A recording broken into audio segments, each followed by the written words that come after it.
This channel does not promote any violent, harmful, or illegal activities. All content provided by this channel is meant for an educational purpose only. দেখুন, চারপাশে জঙ্গিরা অনুপ্রবেশকারীরা ধরা পড়ছে, তাই কি অস্ত্রের কারবারও বাড়ছে? তা না হলে মুড়ি মুরগির মতো এত অস্ত্র কোথা থেকে আসছে বলুন তো? গতকাল রাজ্য পুলিশের এসটিএফ এর অভিযানে অত্যাধুনিক আগ্নেয়াস্ত্র সহ একজন গ্রেপ্তার। আবার সেই বিহার কানেকশন। তৃণমূল কংগ্রেসের নেতারা মাঝে মধ্যেই বলেন, দেশের মধ্যে নিরাপদতম শহর আমাদের কলকাতা। সেই শহর তিলোত্তমা কি অস্ত্র কারবারেও নিরাপদ শহর? 15 নভেম্বর ভর সন্ধ্যায় কসবার মতন জনবহুল এলাকায় তৃণমূল কাউন্সিলর সুশান্ত ঘোষকে গুলি করে খুনের চেষ্টা হয়েছিল। নিরাপত্তার প্রশ্নে পিস্তল হাতে দুষ্কৃতীদের দৌরাত্মের অভিযোগে তোলপাড় হয়েছিল গোটা রাজ্য। তারপরেও কলকাতায় অস্ত্র কারবার থামেনি।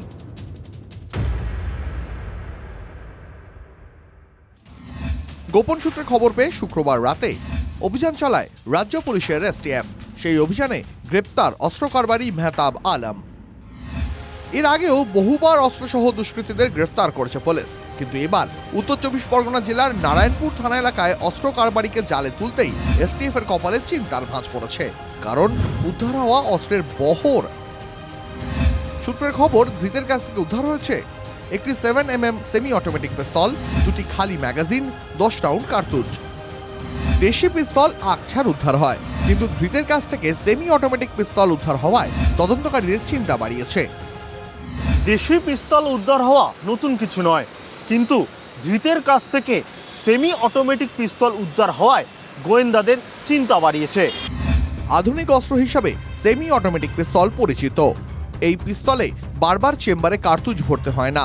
একটি গুলি চালানোর পর স্বয়ংক্রিয়ভাবে চেম্বারে দ্বিতীয় গুলি ভরে যায়, ফলে টার্গেটে লাগাতার হামলা করতে সময় নষ্ট হয় না। সূত্রের খবর, ধৃত মেহতাব আলম অন্তঃরাজ্য অস্ত্র কারবারি। সূত্রের আরো খবর, বিহারের ভাগলপুর থেকে আধুনিক পিস্তলগুলি এনেছিল ধৃত। সূত্রের খবর, কলকাতা সংলগ্ন এলাকায় অস্ত্র বিক্রির পরিকল্পনা ছিল মেহতাবের। এখানেই তদন্তকারীদের ভাবাচ্ছে, কোন পথে অস্ত্র নিয়ে বাংলায় ঢুকেছে মেহতাব? সেমি অটোমেটিক পিস্তলের বরাত দিয়েছিল কে? কবে, কোথায় এই অস্ত্র বিক্রির পরিকল্পনা ছিল? এই অস্ত্র নিয়ে কি বড় কোনো হামলার পরিকল্পনা ছিল? সম্প্রতি শহর কলকাতা থেকে একাধিকবার অস্ত্র উদ্ধার হয়েছে। 20 ডিসেম্বর এজেসি পোস্ট রোডের হোটেলে অভিযান, গুলি এবং 9mm পিস্তল সহ গ্রেপ্তার 3। সূত্রের খবর, কলকাতায় বসে হামলার ছক ছিল। 10 নভেম্বর শিয়ালদার বৈঠকখানা রোড থেকে অস্ত্র উদ্ধার, দুটি দেশি বন্দুক ও 90 রাউন্ড কার্তুজ সহ গ্রেপ্তার হয় 1।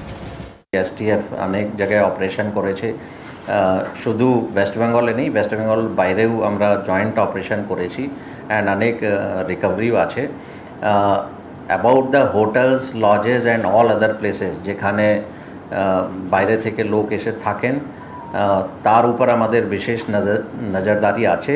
এটা আমাদের সময় হয়েছে, অনেক বড় বড় আসামিকে ধরার পরে পলিটিক্যাল নেতারা বারবার ফোন করতো এবং তা ছাড়ানোর জন্য বলতো, কিন্তু ছাড়ানোর কোনো প্রশ্ন নেই। সুতরাং জঙ্গি অ্যান্টি সোশ্যাল এদেরকে প্রোঅ্যাক্টিভভাবে ধরতে হবে। মানে একটা ঘটনা হওয়ার পরে আমি যাব, তারপরে গিয়ে এই দুটো আনুষ ধরলাম, দুটো বোম ধরলাম, সেটা নয়। মানে চোরাগোপ্তা বিহার থেকে বাংলায় অস্ত্রের আমদানি হচ্ছে। রাজ্য পুলিশ প্রায় প্রতিদিনই নানা জায়গা থেকে অস্ত্র উদ্ধার করছে। প্রশ্ন হলো, এত অস্ত্র কাদের প্রয়োজন পড়ছে? তাদের উদ্দেশ্যই বা কি? বড় কোনো অ্যাকশন? ক্যামেরায় সুদেব রায়ের সঙ্গে সুশোভন ভট্টাচার্য, TV9 বাংলা। উত্তর 24 পরগনা থেকে অস্ত্র উদ্ধার হয়েছে, আর দক্ষিণ 24 পরগনায় বিস্ফোরণ হয়েছে, কিন্তু না, বোমা নয়। তাহলে বাজিতে বিস্ফোরণ। আজ সকালে বারুইপুরের চম্পাহাটির হারালে বাজি ব্যবসায়ীর বাড়িতে ভয়ঙ্কর বিস্ফোরণ হয় এবং তার তীব্রতা এতটাই ছিল যে বিস্ফোরণে গোটা বাড়ি চুরমার হয়ে গিয়েছে। ঘটনায় আহত হয়েছেন বাজি ব্যবসায়ী পিন্টু মণ্ডল সহ 3 জন।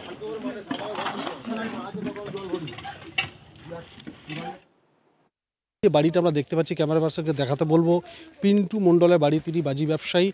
গতবার তার যে বাজি বিক্রি না হওয়া যে বাজি, এই বাড়িতেই মজুদ রাখা হয়েছিল এবং আজকে যখন তার স্ত্রী এখানে রান্না করছিলেন, যেটা গ্রামবাসীরা যারা জানাচ্ছেন যে সেই রান্না করার সময় সিলিন্ডার থেকে কোনোভাবে আগুন সেই বাজিতে পড়ে এবং সেই বাজি পড়ার ফলেই কিন্তু বিস্ফোরণ ঘটে এবং আমরা দেখতে পাচ্ছি যে পুরো বাড়িতে পুরো সেখানে বিস্ফোরণে একদিকে যেমন ভেঙে গিয়েছে, সেই সঙ্গে সঙ্গে অগ্নিকাণ্ডের ফলে পুরো বাড়িটা কিন্তু প্রায় ধ্বংসস্তূপে পরিণত হয়েছে।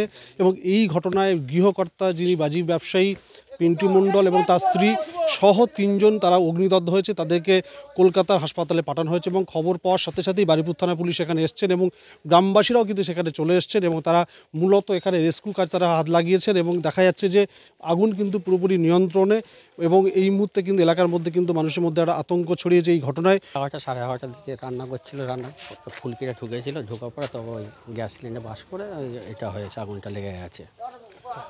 এবং এই ঘটনায় কজন? 3 জন ইনজিওর্ড ছিল, আশঙ্কাজনক আছে শুভঙ্কর সর্দার। এইটা সব মিলিয়ে এই ঘটনায় কিন্তু রীতিমতো এলাকার মানুষের মধ্যে কিন্তু একটা আতঙ্ক ছড়িয়েছে। বারুইপুর থেকে অভিজ্ঞান নস্কর, TV9 বাংলা। এদিকে দেখুন, আর্থিক দুর্নীতির অভিযোগে যে কেন্দ্রীয় এজেন্সি তদন্ত করে সেই এনফোর্সমেন্ট ডিরেক্টরেটের ঘরেই কি ঘুঘুর বাসা? সিমলায় ইডির এক আধিকারিকের বাড়িতে হানা দিয়েছে সিবিআই, কারণ তার বিরুদ্ধে গ্রেপ্তারের ভয় দেখিয়ে ঘুষ নেওয়ার অভিযোগ। সেই ইডি আধিকারিকের বাড়িতে তল্লাশি চালিয়ে ঘুষের কোটি টাকা উদ্ধার করেছে সিবিআই। কেন্দ্রীয় এজেন্সি দেশে ছোট বড় যে কোনো আর্থিক দুর্নীতির তদন্ত করে এনফোর্সমেন্ট ডিরেক্টরেট। সেই এজেন্সিতেই কি ঘুঘুর বাসা? কারণ ইডি আধিকারিকদের বিরুদ্ধে ঘুষ নেওয়ার অভিযোগ, তাই ইডি আধিকারিকদের বাড়িতে সিবিআই। উদ্ধার নগদ কোটি টাকা। জানা গিয়েছে শুক্রবার সিমলায় ইডি অফিসারের বাড়ি ও অফিসে হানা দেয় সিবিআই। অভিযুক্ত ইডির অ্যাসিস্ট্যান্ট ডিরেক্টর পদমর্যাদার অফিসার। ইডি আধিকারিকের বাড়ি থেকে উদ্ধার নগদ 1 কোটি 1 লক্ষ টাকা। কিন্তু অভিযোগটা ঠিক কি? কেন্দ্রীয় এজেন্সির সূত্রে খবর, 3 বছর আগে আর্থিক দুর্নীতির একটি তদন্তে ছিলেন অভিযুক্ত অফিসার। সেই সময় গ্রেপ্তারির ভয় দেখিয়ে ইডি অফিসার ঘুষ নেন বলে অভিযোগ। তারই তদন্তে নামে সিবিআই। শুক্রবার সিমলায় অভিযুক্তের বাড়িতে হানা দিলেও ইডি আধিকারিকের নাগাল পায়নি সিবিআই। তবে উদ্ধার হয়েছে কোটি টাকা। ঘুষকাণ্ডে গ্রেপ্তার হয়েছেন অভিযুক্ত ইডি আধিকারিকের ভাই। শিক্ষক নিয়োগ দুর্নীতি তদন্তে কলকাতায় টাকার পাহাড় দেখিয়েছিল ইডি।